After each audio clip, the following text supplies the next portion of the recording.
Welcome to this free sample from my course Raising Orchids, a course on raising the high needs or orchid child. This course is designed for families of higher needs or sensitive or orchid children. Too often families of these kids find that modern parenting methods just don't work for their kid, and they feel left behind by all the advice given today. By understanding more about these children and their needs, this course provides parents with a pathway to better parent these unique children. I hope you enjoy this free sample. Growing Orchids, Week 1. Understanding the Orchid Child. Welcome to Growing Orchids. If you're here, I'm going to take a leap and assume you too have one of those very unique children. You know the ones. They're not quite like any other kids you've seen around or perhaps even raised, and sometimes you can't help but wonder what exactly you've done that can make things so frickin' hard, but also so very rewarding. How does this child, who can melt down in a second with the best of them, also be one of the happiest and attuned kids you've met? This is just one of the complexities of the orchid child, and why parenting these kids is something people really don't understand unless they've been there themselves.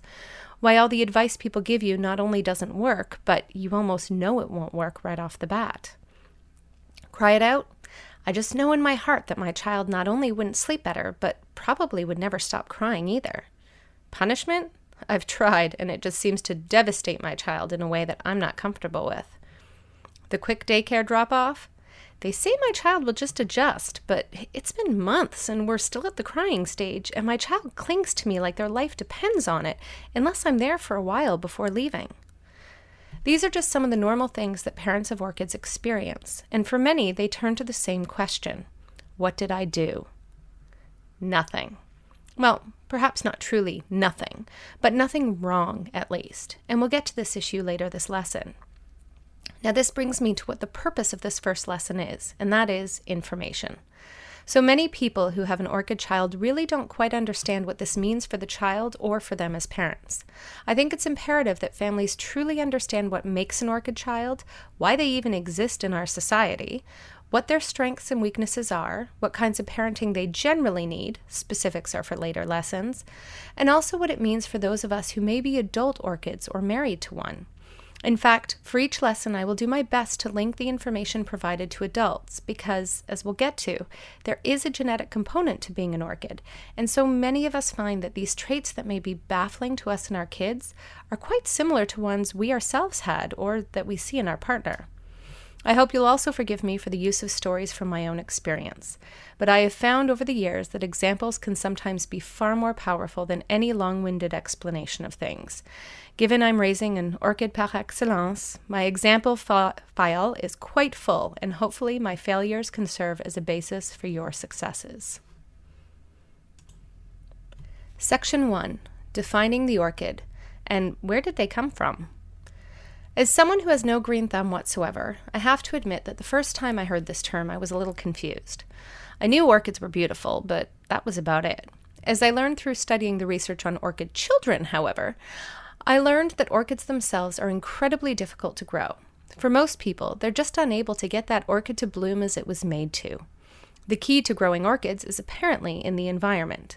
You have to have that perfect environment for an orchid seedling in order for it to become that famously beautiful flower. See where we're going here?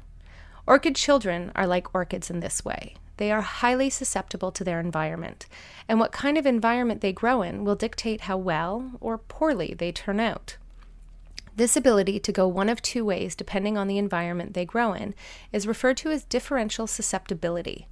In short, it means that when orchid children have the right environment, they thrive, and thrive in ways that go beyond other children, and we'll talk about this. But when they're raised in the wrong environment, they're the ones most at risk for a variety of problems, including mental health problems, physical illness, substance abuse, and so on. Now this is in contrast to the other children who are considered dandelions for their more robust nature. The bulk of children fall under the dandelion umbrella and are more resilient to the ups and downs of their environment. Like all humans, they can of course struggle and face risk of negative outcomes when the environment is horrific, just as you could kill dandelions if you try hard enough. But by and large, these children seem unfazed by things that could devastate the orchid child. This terminology and the bulk of the research on orchid children comes from Dr. W. Thomas Boyce of UC San Francisco. He's spent decades studying these individual differences in children in order to help us come to a fuller understanding of what it means to have an orchid child. Like most of us who are interested in orchids because we're raising one or are one, his interest initially stemmed from his sister, who was an orchid that did not fare so well. Although there is other relevant research that has formed the basis of the information in this course, including quite a bit of work by Dr. Jay Belsky, I felt compelled to give special mention here because we truly would be lost without the work Dr. Boyce has done. So we have the idea that we have these kids that are susceptible to their environments, far more so than the average child. But how many of these kids are there, and why on earth do they have this trait? For starters, studies seem to find that orchids make up 15 to 20% of all children, and thus adults. This is a pretty robust finding that's been replicated numerous times. However, it's worth mentioning that although they are classified as a subgroup, in reality we're talking about a spectrum. Children may be more or less orchid-like depending on one crucial factor, their stress reactivity. Many families ask me how they can know if they have an orchid child, and the answer to that is how they respond to stress at a physiological level. Unfortunately, this can actually be hard to tell in some cases, though in others, parents are very certain they see this immediate and strong reaction to stress in their children starting at a young age, especially for kids who just aren't exposed to that many stressful situations, which is why it's often determined in a laboratory setting during a study. Researchers expose children to moderate stressors and measure their physiological response. Those that fall in the top 15 to 20% are the orchids, and it's often because that level borders more of a gap than if it were purely continuous, though some children may be closer to orchids than their other dandelion counterparts. You may be wondering how to tell about your own child's stress response now. Many of you will have seen firsthand how your child responds to situations that are stressful, and it often involves a very large amount of distress, but some won't. This is why a laboratory setting is needed, because not all children respond to stress in the same outward manner. In fact, one can be an orchid who looks calm, but is in fact highly stressed, but internalizing all of it. These children may be the orchids who struggle the most, because they're not easy to identify and may even come across as aloof or troublemakers. They get highly stressed, but instead of melting down, just hold on to it and let it out slowly and likely in ways that seem like they don't care. This stress reactivity is so crucial because how children develop in the world is in large part dictated by how they respond to it, and how they respond to it is dictated by how they interpret it. And when we're stressed out, our interpretations can be incredibly negative. This brings us to the question of why on earth we have these children anyway. Wouldn't it be better if we were all resilient? As it turns out, no. The orchid children and adults in our life actually have great value to our entire community, especially historically when we lived in smaller communities and survival was of the essence. The orchids among us are the canaries in our coal mine, as Dr. Boyce so aptly says. Their heightened sensitivity to their environment makes them perfect at sensing danger and discord ahead of when it may happen. This is likely why, for a while, there was discussion in the research that orchid children had to be exposed to some environmental stressor, which is what triggered the orchidness. Now, this is where epigenetics comes into play, as it is a combination of genetics and environment.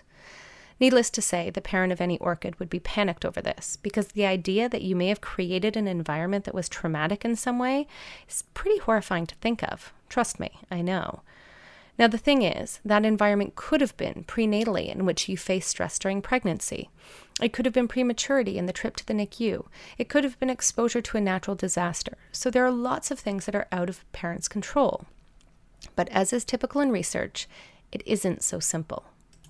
Yes, our orchids can be activated by negative environments, and we do see more orchids born into these situations than more benign ones. But, a big but, there are also more orchids on the other end of the environmental spectrum. That is, we also see more orchids in nurturing, loving, responsive environments where orchids thrive. There are at least a couple hypotheses here that I'm aware of. One is that these individuals also have a benefit to our society in good times because their positive traits, which we'll get to, greatly assist those around them. The second is that because in hard times it may be more difficult for them to procreate due to some of the negative effects of being in such environments for them, and because they have such value to societies in those times, they are overrepresented in the positive end of the spectrum so that we always have enough when times are tough. So, for parents who are worried about this potential exposure to trauma, you can rest easy knowing that perhaps your orchid came about in part because you were so nurturing and loving. This, in part, may be more or less depending on the individual genetic contribution for your child. That is, when we speak about epigenetics, we must acknowledge that for some people, the genetic is the driving force, and small environmental effects will trigger an expression of a particular gene. However, for others, the expression may come about in larger part due to the environmental circumstances that suggest this is an ideal environment, in this case, for an orchid to grow. This fits with the observations of many in the gentle parenting field that it seems to be inundated with orchids relative to the population of families who started out and maintained more Western culturally specific parenting practices, though I personally haven't found research to wholly support that this is the case. Of course, this now leads to the argument that you may have inadvertently created this rod for your back, but to that I have two comments. First, if providing a wonderful, nurturing environment that suggests this child could become the type of leader and wonder that orchids can be is considered a bad thing, then please take a moment to rethink your longer-term expectations for your children. Second, although this may be harder, there is nothing you can do about it now. The orchid expression is there, and you will not change it if you change the environment again. In fact, only bad can come from that. So I'm sorry, but you'll have to accept it and move forward. Now, I think it's also important to note that orchids aren't just found in humans, but have been identified in other primates as well, highlighting their importance to other social mammals. This social element is crucial because their ability to either serve as the canary in the coal mine in negative times or use their ingenuity to help lead our communities in good times results in greater benefits for all members of the community. Now, regardless of where or how your orchid came about, you have one. And hopefully it's nice to know that there is a larger purpose to the hard times that often accompany being the parent of an orchid. But you didn't come here just to learn why your child is an orchid, but rather what to do about it. This is the end of the free sample from Raising Orchids, a course on raising the high needs or orchid child. Thank you for listening. And if you would like more, you can register for the entire course at evolutionaryparenting.com under courses.